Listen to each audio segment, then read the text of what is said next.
Live on YouTube. Hello, everyone. Sorry I'm late. As I was just explaining to people on Instagram, hello, people on Instagram.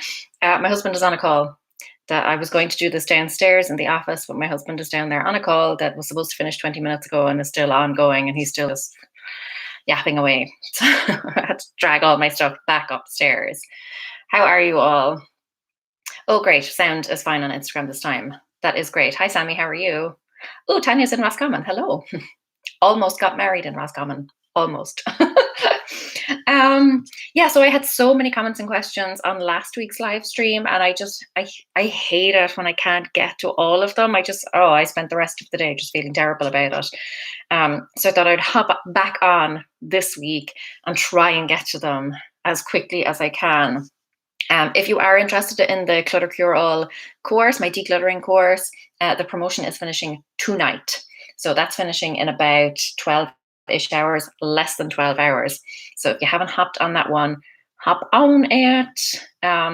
Links in descriptions, bios, all that good stuff. Okay, let me go through. Hello, everyone. Thank you so much for being here. So yeah, any questions around decluttering, anything like that? Drop, or any day really. Whew. Oh, and now comes the noisiest truck. World's noisiest truck. Oh, people all over the place. Sweden, Ireland, Florida. I bet the weather's lovely in Florida. It's getting lovely here. Okay, Leon asks, what is the impact of having clutter on your ability to think? How has decluttering changed that? Really great question. I have a video coming up on Sunday that's kind of related to that, which is all about it, like clutter and creativity, if it like hinders creativity, etc. I do think it does have an impact on your ability to think, because when you look around and see clutter, what you're seeing is a to-do list. You're seeing things that you need to take care of, and that can really like block the other thoughts, like more important maybe thoughts.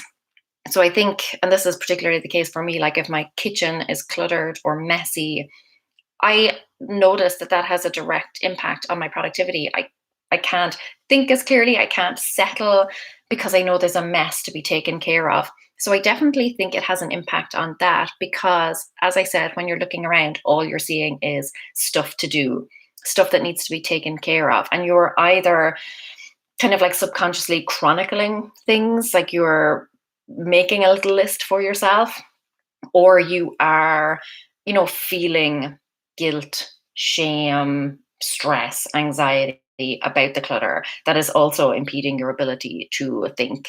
Why can't I say ability today? I really do think it has. Tweety Monkey, hello, how are you? I really do think it has a huge impact on your ability to. Oh, there, I said it. Yay! I can speak English today. I should do a live stream in Irish someday. But I definitely think it impacts, absolutely. How has decluttering changed that? For me, not having that kind of running to-do list, not just looking around and feeling overwhelmed, like starting a day already feeling behind. I feel like if I get up and my space is decluttered, if it's clean and tidy, I can dive straight into what I want to do and what I should be doing, like what I should be working on, rather than that constant cycle. I need to clear this space. I need to do that. When am I going to have the time to do that? Should I do that first, etc.? So yeah, it's that's kind of what Sunday's video will touch on, definitely. Tanya says, having lost weight due to health, I still have my clothes that are bigger because of a fear of weight gain. What should I do with them? They just give me a generally bad feeling. Let them go. I would say let them go. If you have, I mean, unless you, the thing is, if you keep them, there's a chance that you will kind of psychologically sabotage yourself. Like if you are constantly looking at them, worrying about, gaining back weight that you don't want to, that's just going to be playing on your mind all the time. And I'm not really big into like law of attraction stuff or anything like that, but I do think there is some substance to the idea that whatever you focus on, that is where your attention will go. So whereas if you get rid of that stuff, you're kind of, again, psychologically making that statement that that is your past life, like that is gone, that is behind you. I do think it's also a situation where, let's say you did put back on some weight, chances are at that stage you're going to want to go out and buy something that makes you feel good. Like if those clothes are giving you a bad feeling, they're not at any point in the future going to give you a good feeling, if that makes sense. So I think, and you should obviously, dress and love your body, whatever shape it is. But if those particular clothes are making you feel bad, I think that that's a good indication that it may be time to move on from them. And if, your situation does change, your body shape does change, go out and buy clothes that make you feel great in that body shape. So I hope that helps. But I think anything, oh, thank you for the hearts on Instagram. Yeah, anything like that, anything that just makes you feel bad, I think it's time to cut ties with that sort of thing and move on from it. Why would you keep things that are weighing you down? No pun intended, but that they are holding you back essentially, or keeping you in a past that you have evolved beyond. So I hope that answers your question. And I know it's easier said than done. I know that. Believe me, I know. And Bree says that's a good point. Exactly, starting the day already feeling behind because seeing the to-do list of things that need doing and clutter all around the house. Absolutely. It's a big thing for me. Thank you for being a member, by the way. I really appreciate that. Did anyone so somebody emailed me and said that this month they were charged more for their YouTube membership. Has anyone else noticed that? Yeah, odd. No idea, but I'm contacting YouTube about it. Ned says, I have the opposite problem. Don't want to get rid of my skinny clothes. That's the problem I have, Ned. That's the problem I have. I think for me, it's something that has helped me has been to find clothes that I absolutely adore that fit me now. Like when I look back at clothes that I used to wear, like when I was skinnier, I love those clothes and I loved wearing them. And they remind me of like a particular time in my life. When I felt confident and young and free and all that sort of stuff. Whereas now, because I think sometimes a lot of the reason you feel bad is because you don't actually like the clothes that fit the shape that you have now. So I think that has helped me focusing on buying amazing clothes that I love and that fit me now. That has helped me to let go of the older, I still have some of my older clothes. So yeah, being totally honest and transparent. I think if you focus on finding better clothes that fit you now and really loving the clothes that fit you now, it can make it easier to let go of those things. And like I said, very often you're just letting go really of the memory of that time in your life, as opposed to the actual clothes themselves. Not always, but often. Pamela says, what do you do with that humongous corner cupboard in your kitchen? Do you add some movable storage? Which one are you talking about? I'm trying to think. Do you add some movable storage? I have one that has a Lazy Susan and one that is standard. So we have one corner cupboard that's on the bottom that has a Lazy Susan that was built in. If you're talking about the one under the sink, I'm like, how many corners are in my kitchen? Which cupboards are there? The one under the sink has cleaning stuff in it, but there are like little boxes on either side, like kind of hidden, that have like cleaning supplies and things. So I can just pull them out in one go, like a baskety caddy thing. Technical term. I should never work in advertising. Yes, buy this wonderful baskety, boxy, cabby, cubby. Yes, English, not my forte today, apparently. Yeah, Bianca says, if you had to move to a new place without a pantry, is there anything you would change in the way you organize your food compared to how you did it? Compared to how you did that in the past without one? Not really. Like to me, it's always about categorizing things generally so that all of, X type of things are together, like all dairy is together, all snack type things, crackers and stuff. I think one difference that we have over here, like when we lived in Dublin and all the cupboards were much smaller, we separated stuff in terms of who owned it. So my husband and I generally eat very different foods. There aren't many foods that we like share that we have in common. So he had a cupboard for his food and I had a cupboard for my food. Now that we have a bigger pantry, we kind of just mix all of our food. Um, so I think if I went back to that kind of situation, like we would do the same, like separate in terms of person, if that makes sense. Oh my goodness, so many comments coming through. Okay, I'm gonna also get through this, not having the same situation as last week. But thank you so much. I do appreciate all of these comments, and I'm going to try and get through them as quickly as I possibly can. Sammy says my whole house needs to be decluttered. I'm so overwhelmed. I don't even know where to start. Nightstand, sock drawer, visible surfaces, kitchen countertops, dining room table. Those are the ones to go for. Nightstand, because it's one of the first things you see when you wake up in the morning and one of the last things you see at night. And it goes back to that to-do list kind of thing. If you wake up and you see your nightstand and it is cluttered, immediately the first thing that you think about is things that you need to do. So that's why I always say nightstand. Sock drawer, then again, is a really quick win. You're generally not sentimentally attached to your socks, so it can be much easier to go through them. And it's a place that you visit every day. You visit on a daily basis. So it's nice to kind of have that one little space. And then after that, it's visible surfaces. So the surfaces in your home that you see, and in rooms that you visit most often. So the kitchen, for example. Let me see. My husband likes to help me by saying he will do the dishes for me, but he wants to do them in the morning. I want to clean kitchen when I wake up. Should I get over that if he wants to help? Yes. I say yes because being objective, yes. Personally, if it were me, I would throw a strop. Yeah, that's a tricky one. What I would say is like accept his help. And I always think it's so funny when people say like my husband wants to help me. Like your husband lives in the house too. It's not helping you. It's like, that's just part of the job of like being a homeowner or like living in a space.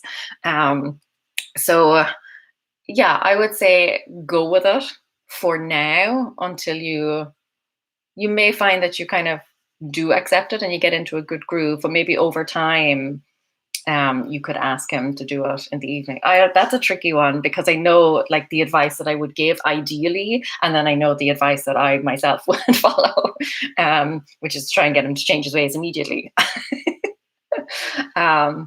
Yeah, that's I mean, ask him. Have you asked him? Maybe he'd be happy to do them. Like, is there a particular reason why he wants to do them in the morning? Sometimes, like my husband will want to do something and it will not make sense to me at all. And then he'll explain his reasoning. And I'm kind of like, okay, I don't necessarily agree with that reasoning, or that's not the way I would do things. That's not the way I look at things, but I can see where you're coming from. Like, I can understand your reasoning, even if it does not match with mine. Yeah, that's a tough one. Hi, Blaheen. I hope the sound is, better. And let me see. Stacey says, hi, can't stay in chat. I'm going on an adventure. Well, that sounds exciting. I will listen in a bit and then re-listen later. Or I will listen for a bit and then re-listen later. Well, happy to have you here for the bit, but adventure. Ooh, that sounds exciting. Ned says that was really helpful. Oh, I'm glad. Michaela, if I'm honest with myself, I project a positive view of the past onto skinny clothes. Truth is, I wasn't happy then either. That helps me get rid of those things. Absolutely. I find that all the time. Like, it's not necessarily the clothes themselves. It's just what the clothes remind me of. And if you like, I had a video a long time ago. It's probably 2 or 3 years ago now. Decluttering my closet, where I came across a skirt and I was really struggling to let go of the skirt. Not because of the skirt itself, but it reminded me of, when I practiced law and was, starting out on my legal career, like felt like hot shit. It's like, walking up and down the courts. Yeah, that was just a really exciting time in my life. And that's what the skirt reminded me of. And I I realized that I don't have to keep the skirt to keep the memory and keep the feelings. So yeah, it can be tough. But I do find, and it's the same even with like sentimental stuff or anything, it's usually not the physical item itself, it's what it represents. So, mm, um, okay, so follow on from the dishes question, the husband helping. Yes, I have spoken to him, I assume, but he just hates that we are still in the kitchen. I end up just doing them. I would stop that immediately. Because if you do them, then there's absolutely no incentive for him to do anything. That may be something that you're just going to have to let go for now. Because I think, yeah, when you do step in and do things the right way or the way you think they should be done, there's no incentive at all for him to do anything then. It's tough though, I know. My husband and I are in this constant battle of who will empty the bin, the bathroom bin.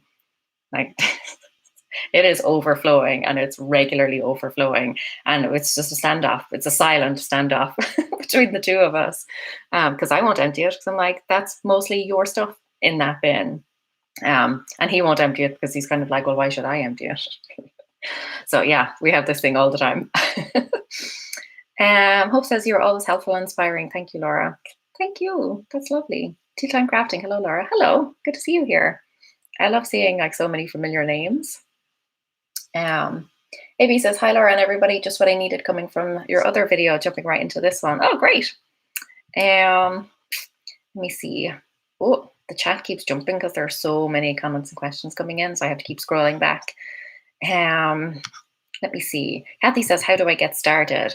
That's a great question. Again, I would go back to those like 3 areas that I talked about, but the thing that I always recommend is start with the next area that you notice bugs the living snot out of you. Like the very next thing. It doesn't matter what it is, because a lot of us get hung up on this, I should start in the perfect place. Like there is a perfect place to start. There is like one particular place that I should start. And there really isn't. There are multiple different places that you could start, and it really does not make a difference. They will all have a knock-on effect and you will get to all of them in time. So the very next thing that you notice that is annoying you, start there. Like if you go check your emails and you've got 100 emails and a lot of them are newsletters and stuff, unsubscribe. Like if you walk into your kitchen and the counters are bugging you, clear them off. And you can use the box method where you just throw everything into a box just to get them clear for now, and then, work through it over the next few hours or days or whatever. But the very next thing that bugs you, basically, because you can get caught up in this, where do I start? Well, if I start here, then this other place won't be done. But if I start there, then this other place won't be done. And this is an endless cycle. So yeah, next thing that bugs you, fix it. Krista says, I have 2 storage areas in my house that have several bins containing just in case items or sentimental items. What are your suggestions on how to let go of those things? Okay, so in Thursday's video, I do talk about those kind of things. And I basically talk about 4 different kind of questions to ask yourself. The first is, how long have you had it? That can kind of give you a good indication. Like if you've had it 20 years, that may be a sign that, it's possibly time to move on from that. Second question is, how often do you use it? Like, and I'm assuming if it's just in case items or sentimental items, it's not at all.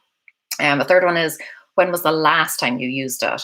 Because sometimes you can buy something and then in the beginning use it a lot. So you might think, well, I have used this. I used to use this all the time. But when was the last time you used it, realistically? And then the fourth is it shoved away somewhere where you have completely forgotten about it? Like if it is, as you say, like in a bin, are you ever going to look through that? Like, if I asked you right now, like list out all of the things that are in those bins, every item, chances are you're not going to remember what's in there. So if you're not going to remember what's in there, then when it comes to a time when you might actually utilize something, you're not going to remember it's there. You're going to go out and buy a new thing. So yeah, those are kind of the 4 questions to ask yourself.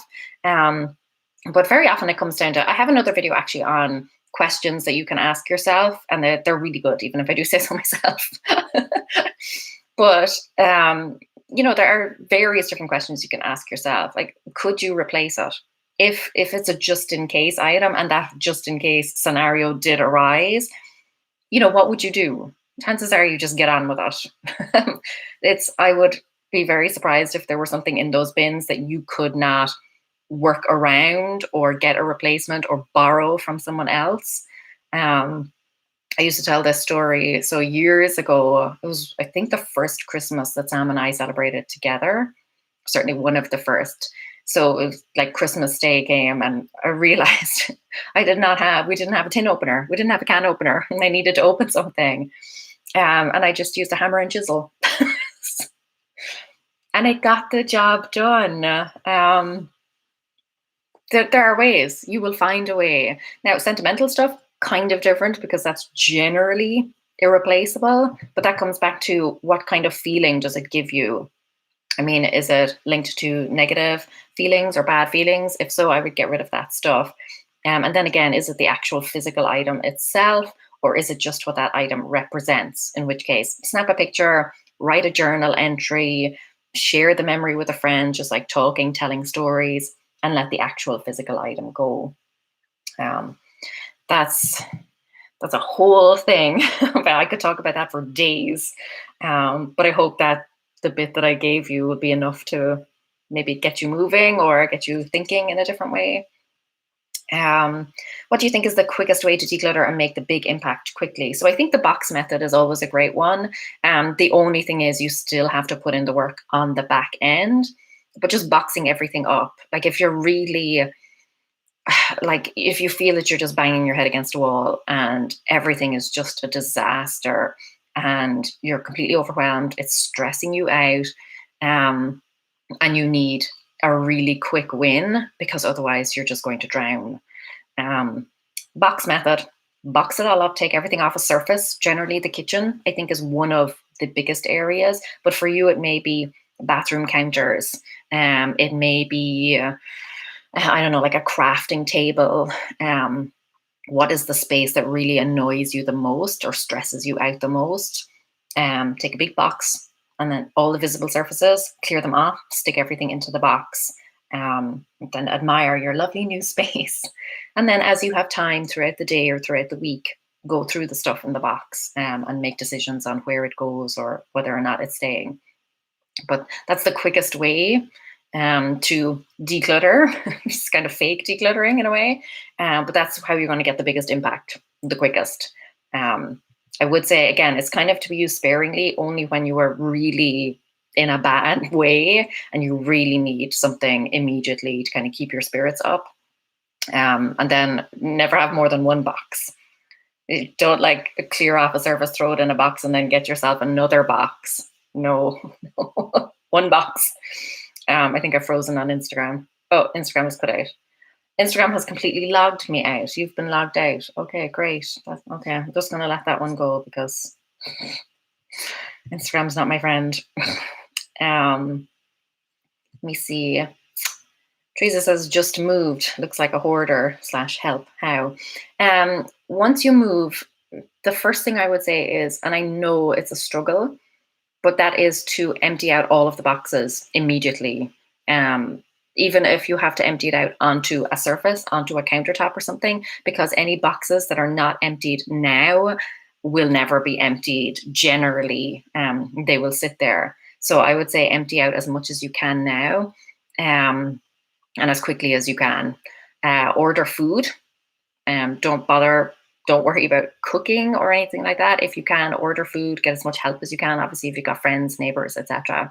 But kind of delegate as much as you can, and that includes cooking, etc. But empty out all of the boxes. It's a nightmare. It's a nightmare. But I have found it's the best way to do it. That's the way we have done it. And it's like 2 days of solid work. But then you get to relax in a lovely home that doesn't have boxes sitting all over the place. I know. We moved into this house. I was like that. I'm never moving again. Never moving again. Oh, how many times do we tell ourselves that? Oh, I'm never doing such and such again. And then we find ourselves slap bang right in the middle of that situation all over again. Maybe how would you start in a one-room apartment that looks okay, but the bedroom was filled from floor to roof after 2 deaths? How to start that without messing up the whole home? That's a really tough one. I would say the one thing that always helps me, and I don't always do it, but when I do, I find it very helpful, and that is to have kind of a staging area. So if you've got one room and you cannot make a space for yourself in that room, you need to have one other space where you can move one box out, go through that box, and basically create the space in that room. So that's what I would say. Have an area, like a dedicated space where you're going to go through that stuff and just take out one box at a time, go through that box. Anything that you've decided that you're decluttering, donating, whatever, move it aside, like out to your car, out to the garage, get it gone as quickly as possible. And you will find very quickly then that you will be able to create a space for yourself in the room. And then it's just a matter of going like clockwise, essentially around the room, top to bottom, pick a box, go through it, and then move on to the next one. So yeah, but having that area, having one space, and make it a comfortable space. But don't be picking a floor or anything like that. Again, bitter experience. But have a little area where you can deal with the stuff, go through it, get that stuff out, and go one box at a time. Yeah, that's a tough one. And particularly because it's from a death, there will be a lot of, I'm sure, like sentimental stuff. So really, yeah, taking that time, taking the stuff out, bringing it to another space where you can be comfortable and you can go through it in your own time, I think, while also not looking at the mountain that's left. Like all that's in front of you is just that one box. That's your only job for this time. Go through that one box. And yeah, then once that's done and you've cleared that stuff out, one more box, bring it to a place. That's how it will get done and how you won't be completely overwhelmed. If you try to do it in the space, first of all, you won't be able to get comfortable if there's not much moving room. And that will really slow your progress and just make it more miserable than it needs to be. And not like it won't be a great job. So you don't want to make it worse than it already will be. I'm sure it will be a tough task. So yeah, one box at a time, that's all you have to do, and as comfortably as possible. Debbie says, if you're decluttering clothes, I've just found that the World Wildlife Fund collects clothes and will actually send you the bag to fill. That's wonderful. Thank you for that. Emma, hi Laura, I struggle to get rid of spare storage. Example, I sorted my pantry today and I have a stack of plastic containers that I currently have no use for, but they could be useful. Store or get rid. Donate. Somebody else will use them. I put a post up on Instagram the other day basically saying that something is not useful if you're not using it. So let someone else use it. Something is only useful if it's being used. If you have no immediate use for that thing, donate it and let someone else use it. That's what I would say. Unless you know that, oh, I could use them in this other space. Like, and I don't mean like could as in potentially. I mean, I'm tackling this other project. I am going to need storage tubs for this project. But no, donate. It's the best. Let someone else get the use out of them. Otherwise, they're just going to sit in your home forever. Laura says, be flexible with life. Absolutely. Abby says, spring always makes me want to declutter. I always find books hard to let go of, but I'm a librarian, so I just donate my books to the library. That's a great one. The library is a great holding spot for all my books. I borrow them, I read them, I send them back. It's wonderful. Support your local library, folks. My mother is a librarian as well. Wonderful places. Teresa, so COVID/limited donations, what to do? I have a whole other video on that. So if you go to my channel and you search, what would you search? Like, I think how to declutter when donation centers are closed, I think it's called. But yeah, essentially look at other ways to get rid of it. So like Craigslist, Facebook Marketplace, Facebook, like buy nothing groups, free cycle. There will be plenty of ways that you can either sell or just let go of that stuff and have someone else come and take it away for you. Stick it out on the curb with a free sign. Next door is another good one. Yeah, there are loads of different ways. And I know like it's hard to, sometimes you want to donate, like you want a particular charity to get the benefit of it or whatever. But I think if it's really like hindering your ability to go about your daily life, just getting rid of it in any way. So yeah, selling on Facebook Marketplace or something like that, or just offering it up for free on a site like that, just to get it gone. Someone else will still use it and love it and enjoy it. That's the best way right now. It's a tough old world. Rebecca, thanks for your comments on the last live. I thought I was weak. I started January 2017 decluttering when my ex moved out. I've packed 70 boxes. His crap. Separated 17 years, joined, but I'm losing momentum with my stuff. Again, and I remember you from last week, and I have actually was thinking about you afterwards.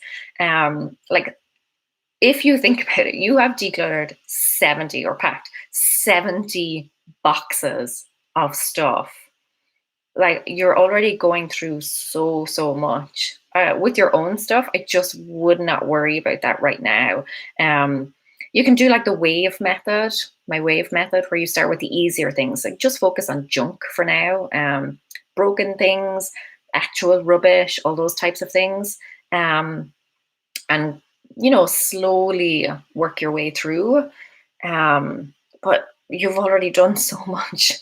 But yeah, starting with the kind of easier things and the non-sentimental stuff, maybe like cups or like I said, like socks. That's a good one. I think your closet is always a good one because it's a place that you're in, or a place that, you know, it's stuff that you utilize on a daily basis.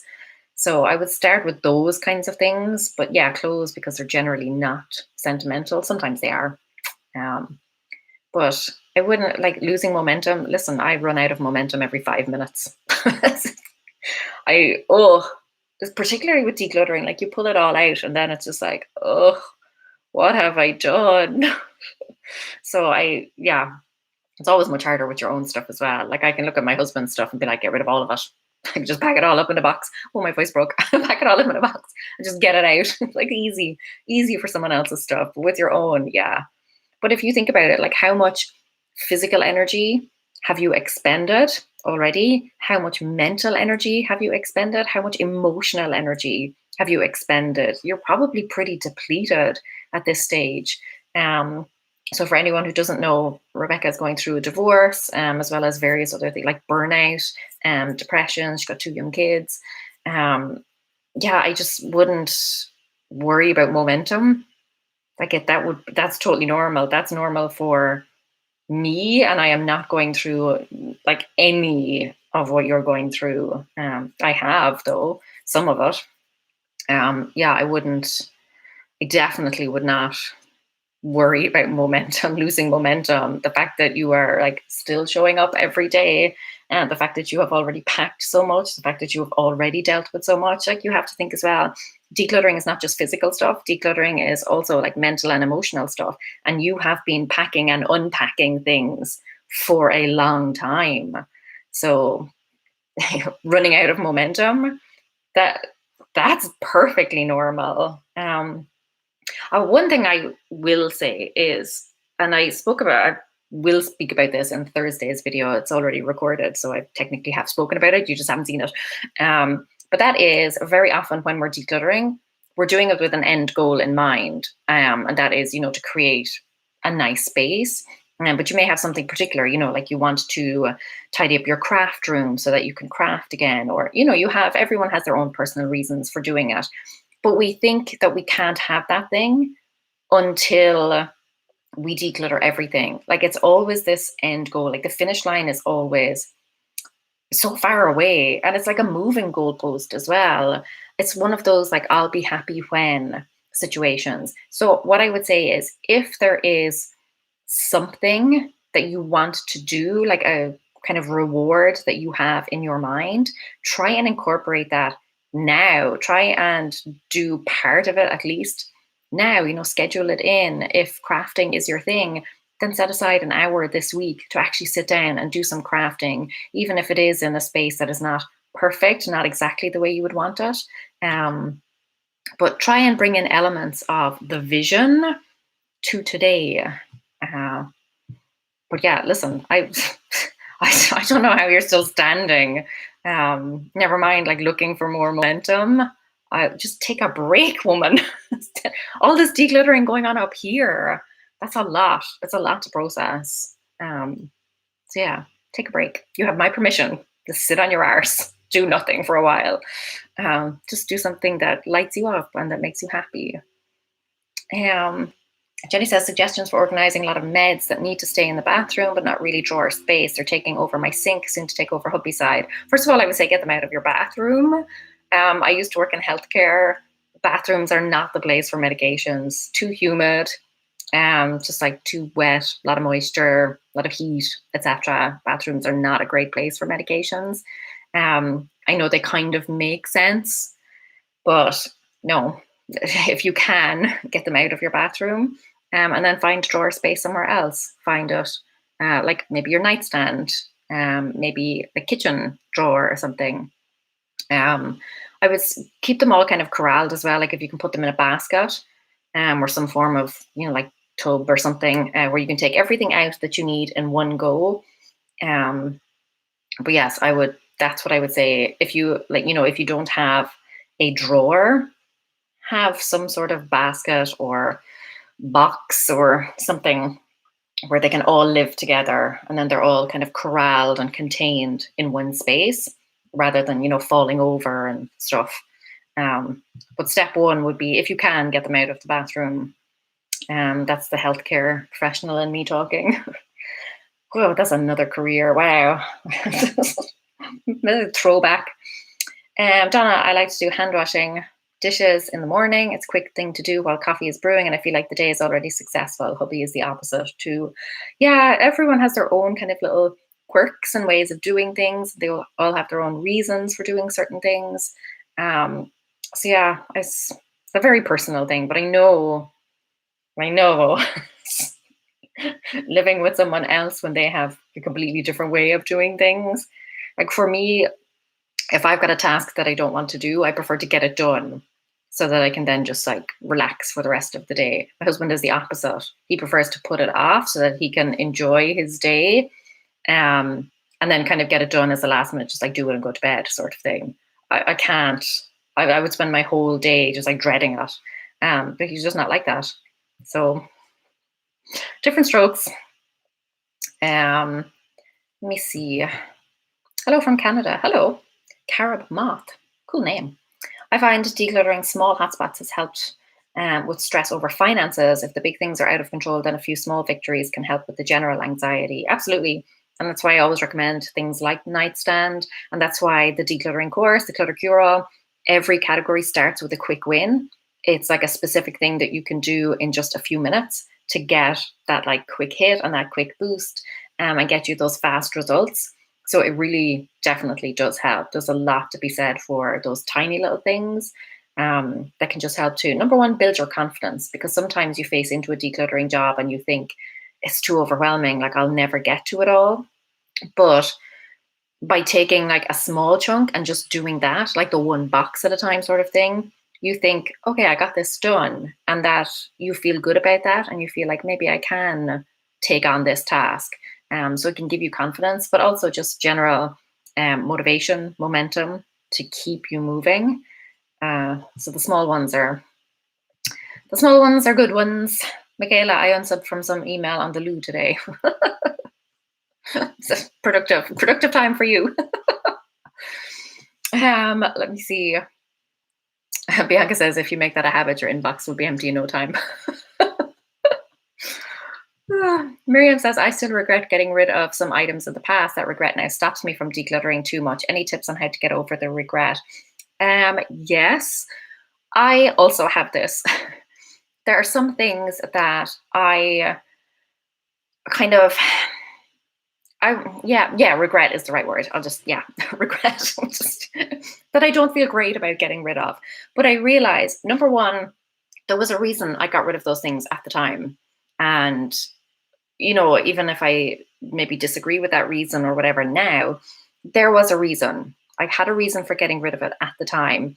And to me, I try and remember that generally it's probably rose tinted glasses that are making me feel like I still want that thing. There are certain things that I think, I shouldn't have got rid of it. But then I think, well, what would I be doing with it right now if I kept it? One of the things is the outfit, that the very first outfit that Scout ever wore. And Scout was a big baby. So all the newborn stuff that we had bought for her did not fit. So we had this outfit. It was the first thing she wore. She was absolutely like squashed into it because it was a newborn thing, and that's what we brought to the hospital. Just like not realizing she was going to be massive. So yeah, and then so basically what happened was my husband washed it with a navy night dress, and like all the color bled and stuff. So I was really annoyed. But every time I looked at it, I was kind of like, it's ruined, So eventually I got rid of it. And sometimes now I think like, oh, I shouldn't have. It was her first outfit. But realistically, what would I do with that thing now? It was like ruined in the sense that it didn't look great anymore. And I still have pictures of her wearing it. So I think sometimes, yeah, if you just kind of look back and realize, number one, you had a good reason at the time for getting rid of it, whatever that reason was. And number two, if you still had that thing, chances are you still would not be using it. Chances are it would be sitting in a box somewhere. It would be up in your attic or down in your basement, or it would be out of the way. So yeah, trying to kind of figure out what would you actually do with that thing. Like you've obviously lived without it for all this time. So it's not that it is necessary to your like survival or anything. Yeah, I think realizing that a lot of the time it is that rose tinted glasses perspective, that your life would not generally be any different if you still had that stuff. Chances are you would have packed it away somewhere and completely forgot about it. So hopefully that helps. That has helped me realizing that if I still had that outfit, it would just be packed away in like a tub or a tote or something. And my chance of, and if I looked at it, I would just be annoyed all over again. But yeah, that stuff is, if you have the memory of that stuff, you generally don't need the thing itself. Let me see. Carrot says a good quality paper shredder has been worth the investment to me. If you garden, you can mulch or compost. The works. Absolutely. Shredder. I asked my husband to buy me one for my birthday. My first birthday after we moved over here, because we had one in Dublin and then I moved over here and didn't have one. So yeah, my first birthday in the US, I asked him to buy me a shredder and he did. It gets regular use. Amy, what area or category in your house has made the biggest difference to your life since you've decluttered? That's an excellent question. Wow. I honestly don't know. Probably like stationary office supply stuff. Or maybe clothes. One or the other. I think with office supply stuff, stationery, etc. When I decluttered that stuff, it means I can work a little bit more freely. Sunday's video will actually be an office declutter and an office tour type thing, because my office just got a little bit out of hand the last few weeks with like relaunching the course and stuff. So that's what Sunday's video will be. But that has helped me to kind of focus on what I love to do, which is work and, create videos and stuff. And then clothes, again, because my shape changed and stuff after I had my daughter. Getting rid of clothes that no longer fit me or just no longer made me happy, and focusing more on clothes that did fit and do make me happy. Those are probably the two. That's a really good question. I'm going to be thinking about that now all day. Thank you for that. Really great question. Stacey, best way to start in kids areas that are attached to all items. Kids are so awkward. So awkward. Somebody actually commented on my recent video about like decluttering roadblocks. They were like, surely the first two things are like getting married and having kids. Those are the first two things to just avoid doing. kids, like baskets for kids are just the way to go. First of all, you need to kind of make sure that there is a spot for all of that stuff, because kids' things take over the whole house. They really need to have a designated area, and then they need to have some form of container, and it needs to be very easy access, like nothing with a lid, anything like that. They need to be able to just dump it all in one particular place. And then it's basically making it a habit. So for me, and this is something I've kind of fallen off with and I need to get back on track with, but not letting my daughter take out something if she's all something else out. So she needs to clear away one thing before something else comes out.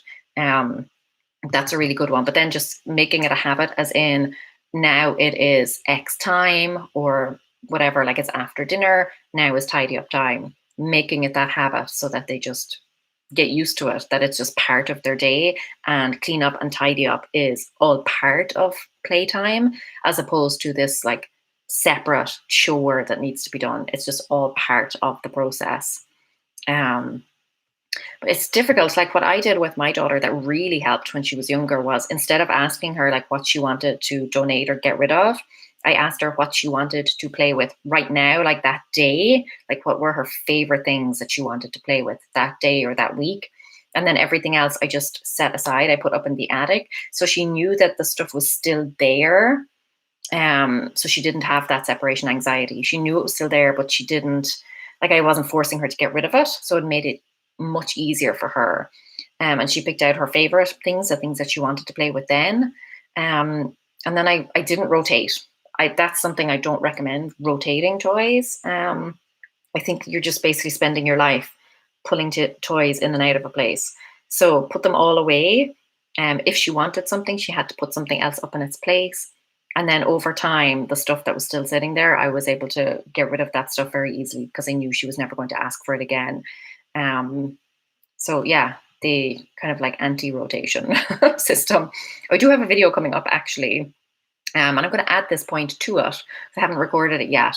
But my advice that kind of goes against regular decluttering advice or the normal advice that you would get. Because I feel like I give a lot of advice that is not common advice. I'm going to add that one to the list. Thank you for that. Let me see. Oh, gardener's here. Krista says, thank you. Everything is probably going to go then. Okay, my next roadblock is knowing where I should donate everything. Is everything but obvious garbage better off somewhere other than the landfill? I think things are always better off, like in any other place other than a landfill. The reality, though, is that a lot of stuff that is donated does end up in a landfill. But I think if you can give it a new lease of life, if you can donate it or reuse it or upcycle it or recycle it, that's always the better option, to try and extend its life as much as you can. So yeah, everything will eventually end up in a landfill. That is the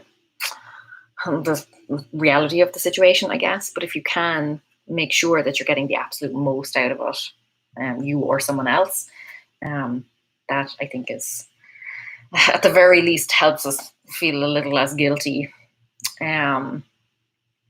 Let me see. Loads of people talking about how much they love their shredders. Okay, and then dealing with the regret situation. That is tough. AB says, I love that idea of one box in another room. Thank you from the bottom of my heart. Quite a task, yes, my beloved parents and the apartment left. Yeah, that's a really, I've never been in that situation. I haven't lost a parent yet, I guess, even though I don't like to think about it, but I can only imagine how difficult that must be. But yes, one box, bring it out so you're not just looking at everything, and bring it to a nice, comfortable place where you can go through it in your own time. Yeah. I love the way you're all helping each other in the chat box. I love seeing that every week. It's nice that you're all helping each other out and just talking amongst yourselves. I like that, making friends. My everyday wife life says, I played the minimalism game in February and got rid of over 400 items. It was so freeing, still more to go. Yes, I know people who have done it and who have loved it. I've never done it myself. I'm kind of at the stage now. Part of me thinks like I can't have that many more things to declutter. Like there's no way I'd be able to get rid of over 400 things in a month. But then the other part of me is like, how is my home still so cluttered? So maybe I do need to give it a go. That's another video I have coming up actually, the 100 item task. I'm going to go around the house and try and find 100 items to get rid of. Yeah, that's coming. I can't remember when that's coming up. It's either this month or next month. Karma says, my conspiracy theory is that men know not to do housework properly or to his partner's satisfaction so that they get out of doing it themselves. Potentially, not just men, but people in general. Yeah, I think that may be a case of it. So it's always good to give kind of as clear instructions as you can without being too prescriptive. I think if you share the outcome that you want, and then just let them do it in whatever way they feel is the best way to get to that outcome. But yeah, if you make it very clear, like what it should look like, or what the end goal is or whatever. Yeah, other people, very frustrating. Oh goodness, I frequently think that I'd be so much happier if I lived alone. But I think of all the things that my husband actually does. I'm like, then I'd have to do all those things. Carrot says, I made my first true decluttering breakthrough with Fly Lady. I adapted it to fit my situation and managed to pay off some debt, clear out my home, and lose a lot of weight. I credit the routines. Yeah, a lot of people swear by Fly Lady. I tried it years ago and it didn't work for me. I found it a little bit overwhelming, but I know loads of people find it wonderful. So yeah, that's a good one. Don't sign up for the emails though. This is a lot of emails. She sends, I think, approximately 10 emails a day. Maybe she doesn't anymore, but certainly when I first signed up a few years ago, it was like a lot of emails, a lot. And then I switched to like the light version, but I was still several emails a day. So I unsubscribed from that. But I love her thing to like clean your sink, shine your sink, yes, at the end of every day. And getting dressed to shoes, I have found very beneficial. So yeah, there are elements. Again, it's like everything, I guess. You pick the elements that work best for you. Laura says, I did the 30 bags in 30 days years ago, and lately I've been getting rid of a few things at a time. Yeah, and I think, certain things will work for you at certain times, and that doesn't mean that they will always work for you. Like the KonMari Method worked really well for me in the beginning, and I still incorporate a lot of elements of it. But I don't know if it would work necessarily as well now that I have decluttered a lot of my stuff.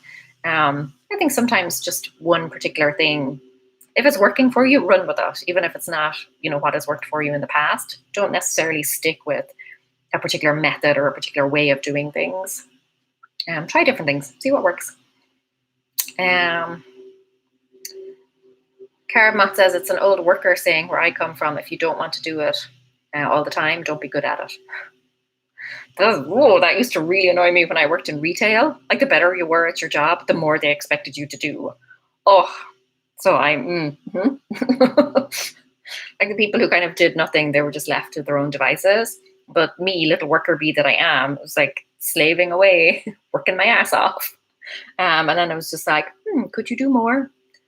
That's a great saying though. Let me see. Okay, I'm going to try and fly through. Oh my goodness, so many comments and emails, or not emails, comments and questions. There's no way I'm going to be able to get through these. Okay, I'm trying to do some of these rapid fire. And Pamela says, sometimes the reward is finding out what you were looking for, or finding what you were looking for. I have a whole room of craft items, but often cannot find stuff. Some thought I was weird because I had 25 pairs of scissors. Yeah, and that goes back to that thing of when you put things in a box and you put them out of the way, like they're kind of regrets type of thing, or just in case items, chances are you're going to forget you have it. You put it in a box and put it out of the way. If you're not using it on a regular basis, you're not going to remember you have it. Gardener is like right outside the window. Trays and containers are a key for prescriptions and such for me. Otherwise, they end up lost in a pile. Yeah, containing things, always a help. Hi, Mackenzie. How are you? Tina says, hi, I'm just tuning in, getting ready to move out of the city, which I've never done on my own before. Do you have a checklist you'd recommend? I have another video on moving tips. So if you go to my channel and search moving tips, hush, gardener. Hush. Jenny says, Laura, I didn't think about humidity and heat. The basket may be a solution that looks pretty too. Yes, yay. Karamat says, my biggest cleaning challenge is pet hair. I live in the country with 2 dogs and 4 cats, and I found a few good hair tips here and there. Yeah, we specifically got a dog that was like low shedding for that reason. Pets, they're like kids. I mean, it's like loads of rewards, but also some downsides. Let's be real. Marissa Daniel says, storage tip for medications, the Rubbermaid pull-down spice rack. That's a good one. Excellent. Rebecca says, thanks. I think because my life is chaos, I find decluttering makes me feel better because clutter stresses me and I might lose the house in divorce and need to downsize. We'll try your tips. Yeah, again, like you've already gone through so much. I wouldn't put unnecessary stress on yourself, but find those tiny little things. Like with papers, I always recommend just taking like 20 sheets of paper and going through those. Very small things at a time, or like with the boxes, like the room full of boxes, just taking one thing out, bringing it somewhere else, sitting down, just taking your time and going through that. But yeah, otherwise put your feet up.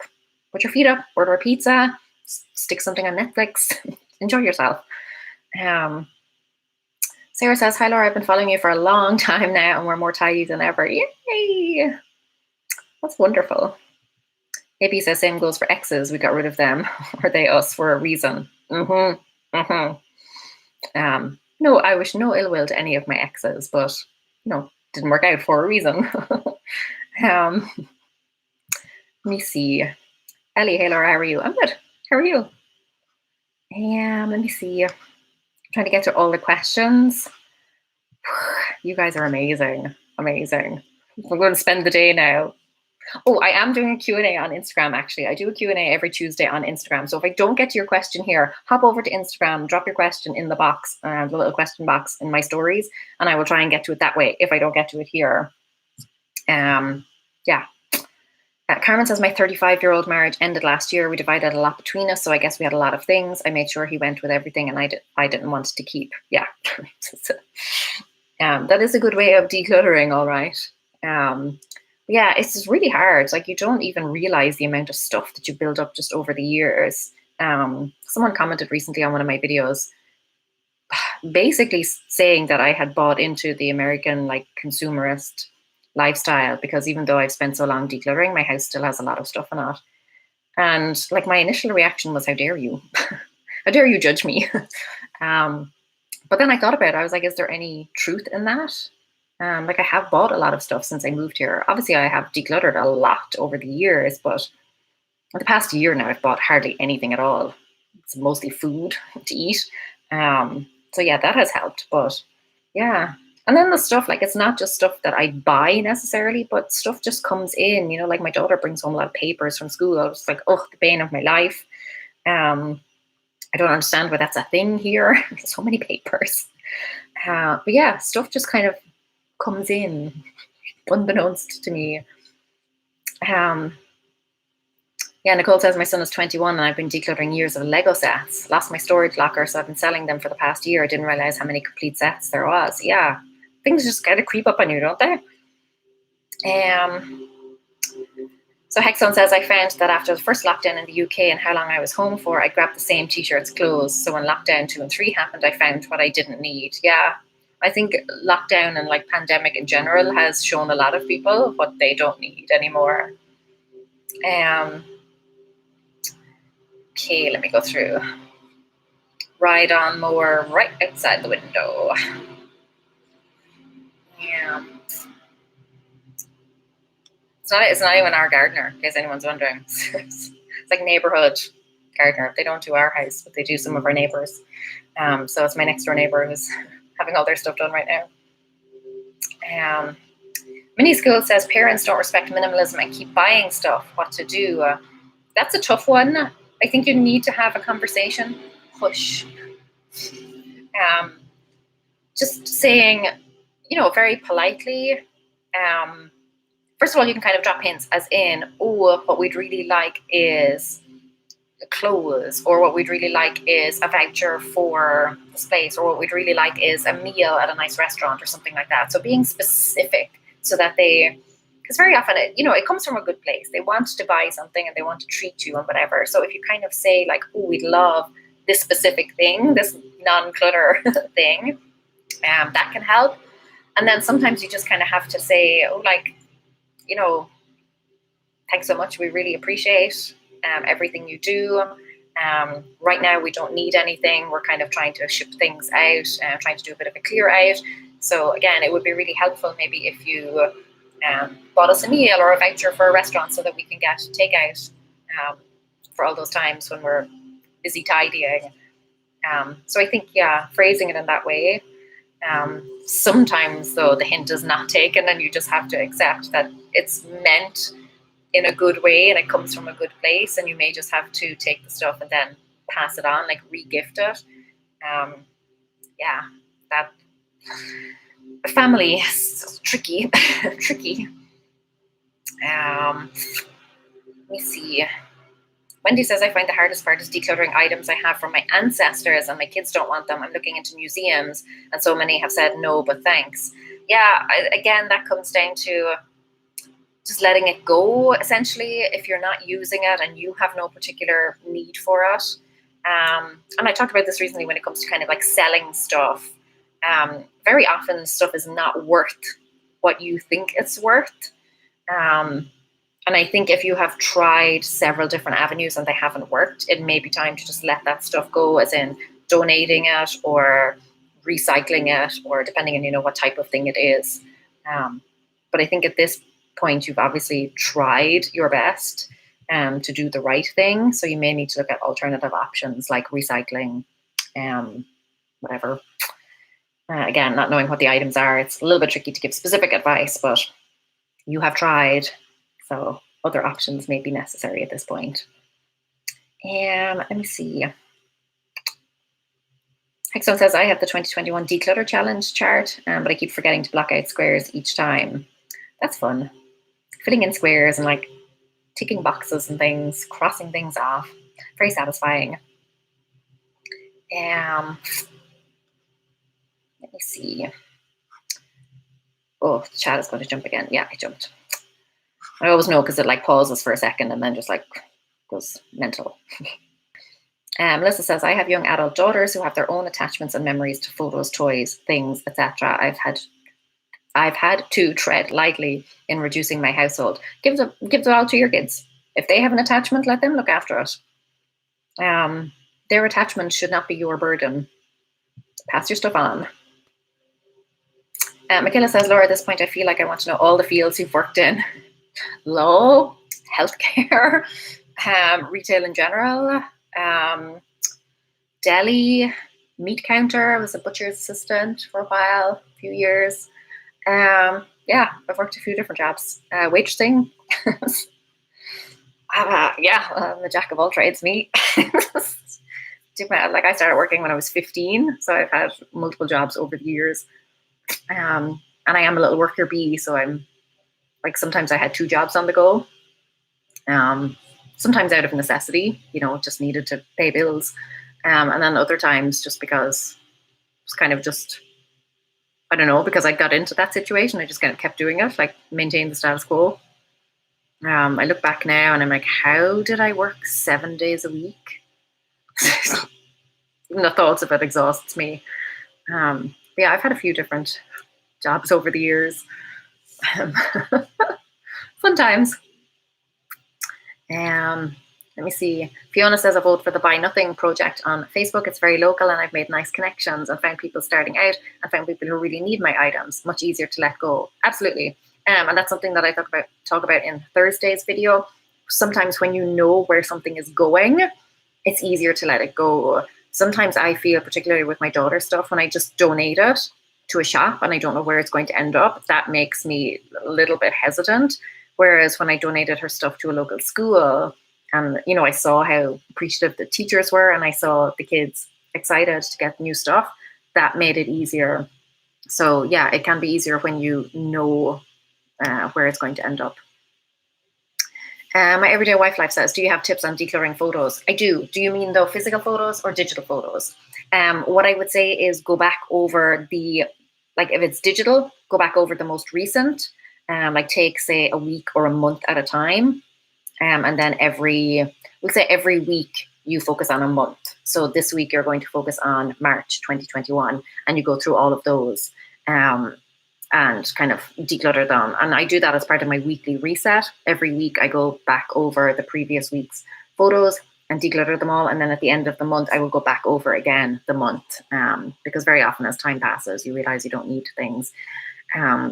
So that's the way I would do it. Pick a particular time frame, and that's what you go through. For physical photos, I would give yourself pick with papers, maybe 20 photos or like one album or something, and go through that. That's the best way to do it, I think, to break it down. Headstone says, can't hear your gardener on here. Oh, I can hear him. Let me see. Mackenzie says, doing better now that I've been making great action moves with the course. I hope you're doing well today. Oh, yeah, the decluttering course. Promotion ends tonight. If you want to hop on it, hop on it. It's like $100 off. Yeah, that's ending tonight. It's linked in the description. Let me see. Ellie says, doing well, thanks. Went out to the grocery store. Felt like I did something wrong on a special occasion that I dressed up for at the same time. Yeah. Life is weird. Life is weird. I'm seeing a lot of posts now on kind of anxiety around re-socializing, like reintegrating back into the world. A lot of people are just kind of like, how do I do that? How do I talk to people? How do I interact? Yeah, it's weird. Donna says, Laura, maybe you can do a pre-taped show on questions you haven't gotten to. Yeah. Yeah. I already have so many videos. Like all my videos are planned weeks in advance. So by the time I got to them, it would just be weeks down the line. Unless I recorded it as an extra video, but right now I'm kind of at capacity in terms of videos. But Instagram, yeah, I do my Instagram Q&A every Tuesday. So you can hop on there. Let me see. How is Salmon Scout? How's the puppy? They are all good. Oh, well, Scout is at that stage now where she's turned into a teenager before she is a teenager and before I'm ready for any of that to happen. And the puppy is doing much better, slowly calming down and following instructions and stuff. Still not great in every situation, but Liz says, hello from the outside. Hello. You're not missing anything weather-wise, I've heard. Your folding video got me in, takes effort, but looks and works well. Oh, that's wonderful. That video is now 2016, 5 years old. And it's basically what started everything. That video went viral. It didn't actually go viral when I first posted it. When I first uploaded it, my KonMari folding video, it didn't do that well. It did okay. Then about 2 or 3 months later, it took off on Pinterest, of all places. It started being repinned, and then it just went crazy, off the charts. Karma says, Laura, the stress and anxiety of moving to a different country could be a trigger for a bit of extra shopping, even unconsciously. Anyhow, it's tough to live off-grid when the culture runs on commerce. Yeah, I think it wasn't even necessarily moving to another country, because I was always a bit of a shopper. Yeah, I don't know. Don't know what it is. But some of it is the fact that we live in a bigger house now. You don't see the effects of the extra stuff as quickly. So when I buy things, I have more space to store it. So I don't see the clutter building up as quickly. So I think that has something to do with it. But yeah, a lot of it, I shop a lot for kind of stress relief or to make myself feel better sort of thing. Whereas again, this past year, I haven't been out nearly as much. I try and avoid the shops as much as I can, because when I go, I buy something. Let me see. Yeah, my everyday wife life said, I think it's a bad idea to encourage your kids to collect things, like buying every Barbie they see to add to their collection, etc. What do you think? Yes, I think overall, I do think though it's nice to kind of encourage, maybe not collecting, but encourage a passion. If there is something that they're really interested in and they do play with a lot, I do think it's nice to encourage that, but definitely not just everything, every random thing. For me, I try to encourage reading. So if we go to and we don't generally buy books full price, but we go to like book sales, secondhand books and stuff. And generally there I will not have any limit on what you can buy, because I think books are one of those things that, number one, I want to encourage, and number two, they're very easy to pass on, or worst case scenario, they can be recycled and remade into something else. So yeah, I agree with the sentiment overall. I do think you can still encourage like a passion project or whatever if they're really into something and they do actually use it. I think it's nice. But again, you can encourage them to like save up their money and pay for it themselves and kind of understand the implications and the impact of having a collection, how much it costs, the time and effort that goes into maintaining it, etc. There's some good life lessons in there. Laura, any advice for dealing with holiday decorations? I pulled out all the stuff and now it's waiting patiently in the dining room. If you've pulled it out and you haven't actually done anything with it, it's time to let it go. If it is clearly there is some form of burden attached to it, because if it's still sitting there, it means you don't want to put the stuff up. Some part of you does not want to do it. So yeah, I would say it's probably time to get rid of that stuff. You don't have to get rid of everything, but maybe you just want to decorate, I don't know, your dining table or your mantelpiece or something like that, rather than having to put stuff up all over the house. So yeah, it's probably time to let it go. My goodness, what time is it? Oh, okay, I'm gonna wrap up pretty quickly. Let me go through and just see if there are any final questions. Yummy Mana says, hi Laura, what do you do when you are stalled somewhere? I go somewhere else. I generally take a break. It depends. Like if I'm recording a video, I just suck it up and get on with it because I just want to get the video done. But if I get to a stage and I've been trying and I'm not making progress with it, I go somewhere else. We all, at the beginning stages of something, everything seems exciting because you're full of enthusiasm and you have the end goal in mind and you know what you want to achieve and you have the motivation, you have the energy levels, etc. And then those get whittled away quite quickly. And yeah, so it's very easy to stall on a project. What I will say though is if you are moving on to something else, make sure that once you are done in that other place, you come back to that first project, because otherwise you're just going to jump from project to project and nothing will ever get done. So take a break, go do something else, but always come back to it. That's really important. Michaela says, wait, I'm 6 minutes behind. Probably not. I'm just behind on all the questions. Yeah, my money said, this chat jumped again. So where was that? Oh yeah. Wait, never mind decluttering. How are you weeks ahead of your videos? That's super organized. When I say weeks ahead, I mean they're all planned. That doesn't mean they're all recorded. But if I don't have my videos planned, then I get to a situation where I'm sitting down like, oh, what will I record for Thursday's video? This is not a good situation to be in. So I sit down every month and plan out the coming month's videos, plus maybe one or two for the following month thereafter. So yeah, all Aprils are done and I have a few for May done as well. And when I say done, as in the ideas are there, not the actual videos recorded. So yeah, and I try and record a few videos at a time, sometimes. Let me see. Okay, I think I'm coming towards the end. Hello to everyone who has said hello, left nice comments and stuff. I'm trying to get to all the questions. But I think I have them all now. I think. Like I said, on Instagram, I do a Q&A every Tuesday. So if I have missed your question, I don't think I have. But if I have, hop onto Instagram. It's howtoduyst. If you are interested in the course, like I said, promotion is ending tonight. Link is in the description. Hop on that. There's $100 off. And it's automatically, when you go to checkout, it's automatically taken off for you. Price will be going back up at midnight Eastern tonight. Thank you all for being here. I hope I answered all of your questions. I hope that you got something helpful or useful out of it. And yeah, I think maybe I'll make these kind of a regular thing, not weekly. Maybe once a month, once every 2 months, once a quarter. because I feel like I get so many questions and I'm like scrambling to get through them all. So maybe if it was a, you know, more regular thing, it would be like, I don't know, would you feel better about that? Knowing that if I didn't get to your question this time, you would have some other time to ask it. Yeah, would that be helpful? But again, like every Tuesday, Instagram, I do my Q&As. Emma says, thanks for answering my questions. And even if the videos are only planned, it's still super organized.